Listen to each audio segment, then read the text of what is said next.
Dear students, आज के lecture में हम लोग पढ़ने जा रहे हैं IRR, internal rate of return. IRR बेटा, जिस तरह से हमने कहा था NPV हमारे पास क्या होती है? NPV is equal to present value of cash inflow minus minus present present value of cash value outflow. Of cash outflow. Yes, sir. NPV कहलाती है। बेटा इसी तरह हमने प्रॉफिट के लिए कहा था कि profit is equal to total revenue minus total cost. आपको याद है? Yes, sir. Yes, sir. आपने ना वहां पर कॉस्ट बिहेवियर में एक टॉपिक पढ़ा था, break even point. Break even point क्या होता है? When profit revenue cost के बराबर Profit is equal to zero. बेटा Profit is सिंपल equal सी बात, when profit is zero the number yes, of sir. units are called break even point। Break even point से मुराद बेटा ऐसे number of units जहां पर हमारे प्रॉफिट की वैल्यू जीरो हो।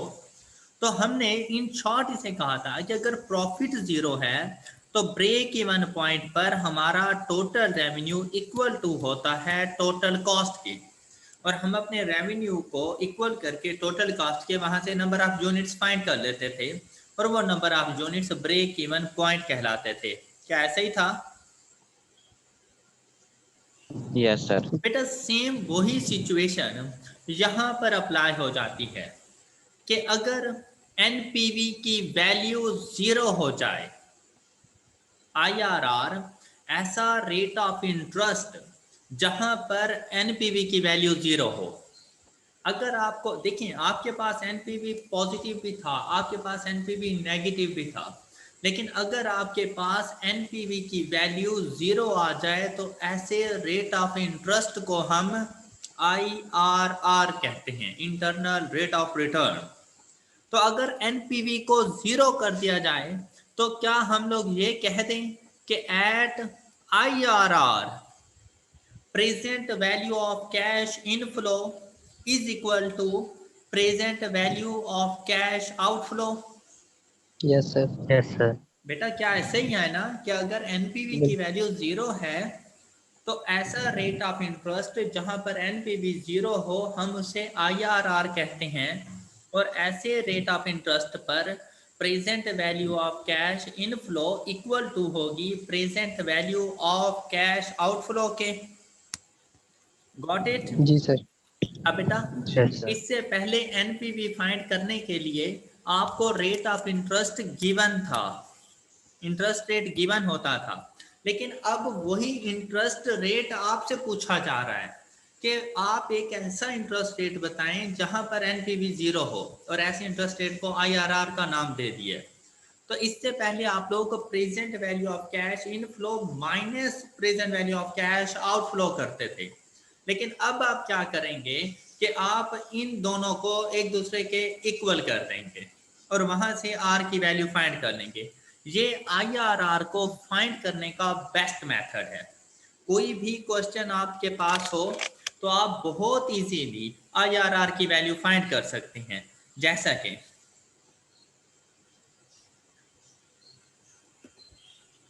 अगर हम लोग फर्स्ट एग्जांपल की बात करें और प्रोजेक्ट ए की बात करें, सिर्फ प्रोजेक्ट ए, और आपसे कहा जाए कि प्रोजेक्ट ए का IRR फाइंड करके दे दें, अब क्या होगा कि यहां पर आपको ये वाला रेट गिवन नहीं होगा। इससे पहले ये रेट ऑफ इंटरेस्ट देकर एनपीवी पूछी गई थी, लेकिन अब ये रेट ऑफ इंटरेस्ट गिवन नहीं होगा, रेट ऑफ इंटरेस्ट आपने फाइंड करके देना है। और कौन सा रेट ऑफ इंटरेस्ट? जहां पर इस प्रोजेक्ट की NPV is equal to zero हो। तो क्या आप लोग फाइंड कर सकते हैं?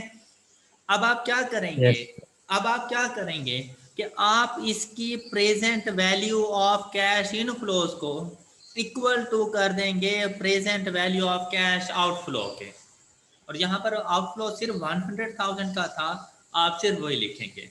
और दूसरी बात, जैसे ही आप ये क्वेश्चन सॉल्व करने लगें तो आप लोग कॉमन जीरो को कैंसिल कर दिया करें, वरना आपका क्वेश्चन बहुत लेंथी हो जाएगा। आपने कॉमन जीरो को कैंसिल कर देना है। और अगर इस क्वेश्चन में आप गौर से देखें तो मैंने 4 जीरो कैंसिल की हुई हैं, तो मेरे पास आउटफ्लो कितनी अमाउंट का बन गया है? 10 का। कैसे ही है? Yes, sir. अच्छा, फर्स्ट इनफ्लो कितनी अमाउंट का बना हुआ है मेरे पास? 2.5. 2.5 का। जी, नेक्स्ट इनफ्लो 3, 3. 4, 2, 4. 3। तो आप ऐसा समझें जैसे ये वाला क्वेश्चन गिवन है और इसके ऊपर इसके डिस्काउंटिंग फैक्टर अप्लाई करते जाएंगे। और अब आप यहाँ पर देखें, ये इसका सोल्यूशन मौजूद है, ये देखें। तो सबसे पहला inflow 2.5 into 1 plus R find करना है, इसलिए आर यहाँ पर एज इट इज गिवन है और आप अपने कैलकुलेटर में वो एक्स बता देंगे, एक्स रेज टू पावर -1। इसी तरह से 3, 4, 2, 3 की present value is equal to कर देंगे present value of cash outflow जो कि जस्ट 10 है, इज इक्वल टू 10। और जरा रेट ऑफ इंटरेस्ट फाइंड करें, क्या आता है आपके पास rate of interest?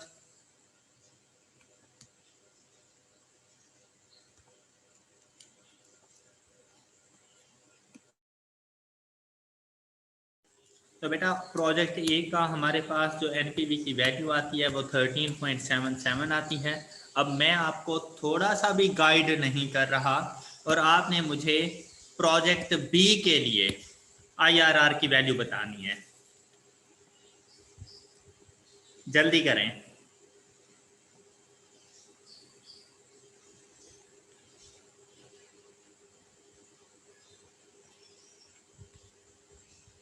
Okay sir. And answer is, ये देखें आपने कुछ इस तरह से किया होगा, ऐसे ही है। Yes, जी sir. सर। तो प्रोजेक्ट बी के आईआरआर की वैल्यू हमारे पास आ जाती है 15.24%। जी, तमाम स्टूडेंट, ये बेटा अगर कोई स्टूडेंट बोल कर नहीं बताना चाह रहा तो एटलीस्ट टेक्स्ट मैसेजेस पर मुझे जरूर बताएं। आपकी पार्टिसिपेशन शो होनी चाहिए। बेटा इसका सवाल, बेटा इसका सवाल इसी तरह से आता है, कैश इनफ्लो और आउटफ्लो आपको बता देते हैं। फ्रीदुल्ला, अब बेटा चाहे स्टेटमेंट की फॉर्म में आए या इस तरह से लिखा हुआ आए, क्या हम लोग कन्वर्ट नहीं कर सकते इसको? या कन्वर्ट कर सकते हैं सर। ये पूछना सर ग्राफ फॉर्म में आते हैं या स्टेटमेंट में? अक्सर वहाँ पे है में सर। बेटा कभी इसी तरह आते हैं जैसे मैंने लिखे हुए हैं, कभी वो बता देता है if you invest ₹100,000 then the cash inflows your return will be 30,000 per annum for the next 5 years, find the IRR. Okay sir. ये मेरे ख्याल से परेशान होने वाली बात नहीं है, स्टेटमेंट में आए या क्वेश्चन किसी भी तरह से आए। ओके फ्रीदुल्ला। Okay sir. अच्छा, क्या आप लोग मुझे इस क्वेश्चन का आईआरआर बता सकते हैं? इस क्वेश्चन का आईआरआर की वैल्यू, पता नहीं क्यों मुझे ऐसे सुनाई दे रहा है जैसा आप दिल से कह रहे हैं यस सर व्हाई नॉट, हैं? ये जरा इस क्वेश्चन के आईआरआर की वैल्यू तो मुझे फाइंड करके दें आप लोग। कोई बात नहीं बेटा, ये आईआरआर का जो क्वेश्चन है ना, ये 3 मार्क्स का होता है और आपको पता है कि 1 मार्क्स के लिए आपके पास 108 सेकंड्स होती हैं। तो 3 मार्क्स गेन करने के लिए आपके पास 324 सेकंड्स हैं, मतलब 5 मिनट और 24 सेकंड्स। तो ज़्यादा जल्दबाजी करने की ज़रूरत नहीं है, सुकून से बैठ के मुझे इस क्वेश्चन का आईआरआर फाइंड करके देना है।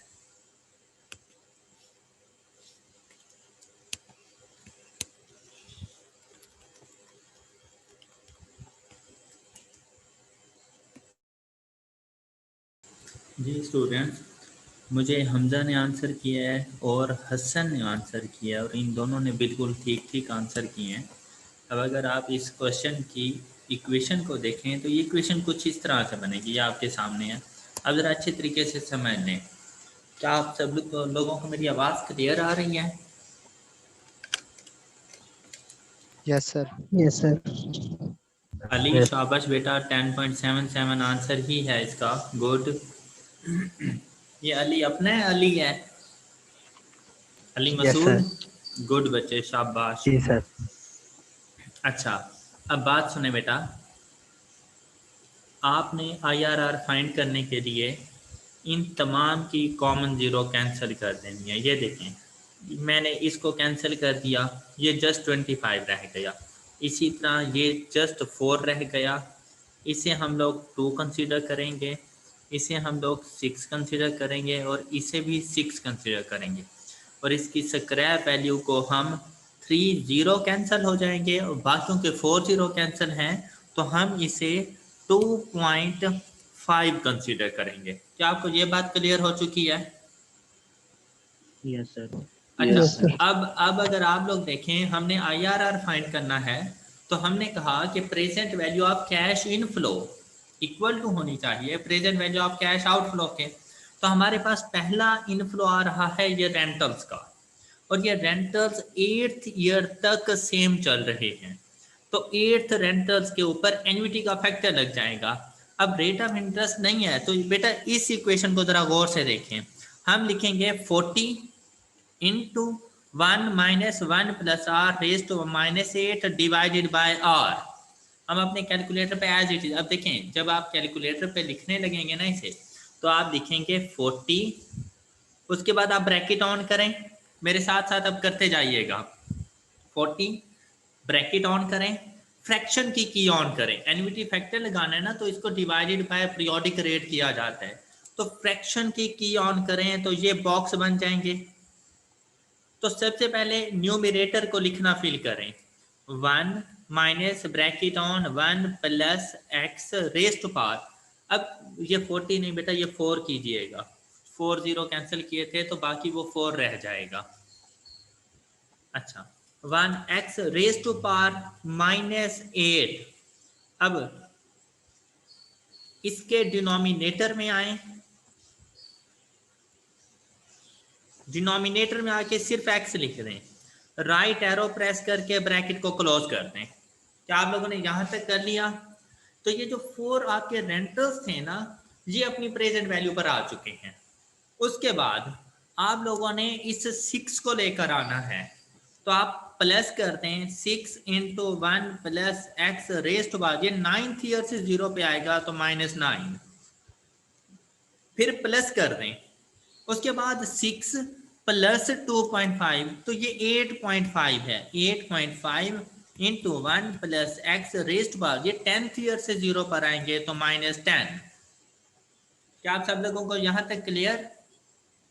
उसके बाद इज इक्वल टू का साइन, और फिर कैश आउटफ्लो। कैश आउटफ्लो में एक तो कैश आउटफ्लो है 2525 प्लस एक और कैश आउटफ्लो है रिपेयरिंग का 2 into 1 plus X raise to power minus, ये 5th ईयर से 0 पे जाएगा तो -5।